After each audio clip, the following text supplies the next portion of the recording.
बर्तमान बड़ खबर पाणीपाग को नहीं बड़ सूचना बात्या को नहीं आसिला बड़ अपडेट बंगोपसागर बात्या तेज यही 5 जिले में प्रबल वर्षा नहीं सतर्क सूचना जारी कला पाणीपाग विभाग जानिबा संपूर्ण अपडेट केउ सब जिला कौन रही डिटेल्स इनफॉरमेशन ता पूर्व वीडियो को लाइक करंतु जदि पारुछंती आपनकर सांग साथी मानको वीडियोटी को शेयर करनियतु जदि फ्रेंड्स आपण माने हमर ई चैनल ले नुआ ही वीडियो देखुछोंदै पूर्व केबे भी सब्सक्राइब करनाती तबे निहाती चैनल को सब्सक्राइब कर सहित पाखर आस्तुबा बेल आइकन को बजे रखतांतो तबे पाणीपाग को नहीं बड़ खबर बंगोपसागर रे बात्या मौसुमी अपसारण पर सृष्टि होगा जाऊँगी द्वितीय बात्या एने पाणीपाग विभाग पक्षर बड़ सूचना दि जाए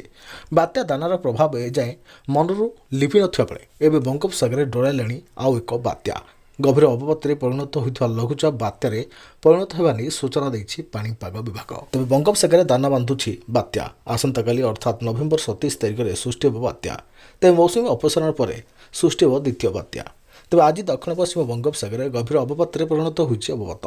एबे ताहा उत्तर उत्तर पश्चिम दिगरे यह गति करुछे जहाँकि आसंता काली बात्यार रूप नेब तेज बात्या होई सेदिन समान दिग उत्तर उत्तर पश्चिम दिगरे गति करी तमिलनाडु उपकूल निकटवर्ती होई संभावना रहितवा कहिछि पाणीपाग विभाग तेज 2 दिन भितर अर्थात नवेम्बर 29 बेलू तमिलनाडु उपकूल निकटवर्ती हेबा नै आकलन कर जायछे तेज यार तीव्रता और गतिपथ उपर नजर रखिछि पाणीपाग विभाग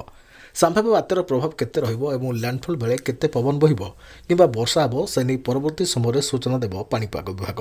तेज बात्या प्रभाव में राज्य में बदल पाग 28 राज्य में कोहला पाग 28 तारिख में केन्द्रापड़ा जगतसिंहपुर पुरी गजपति गंजाम में हाल्कू मध्यम धरण वर्षा हे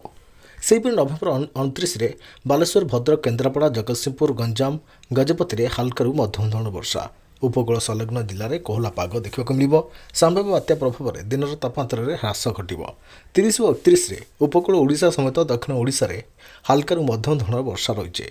एने आंचलिक पाणीपाग विज्ञान केन्द्र पक्षर सूचना दि जाइए।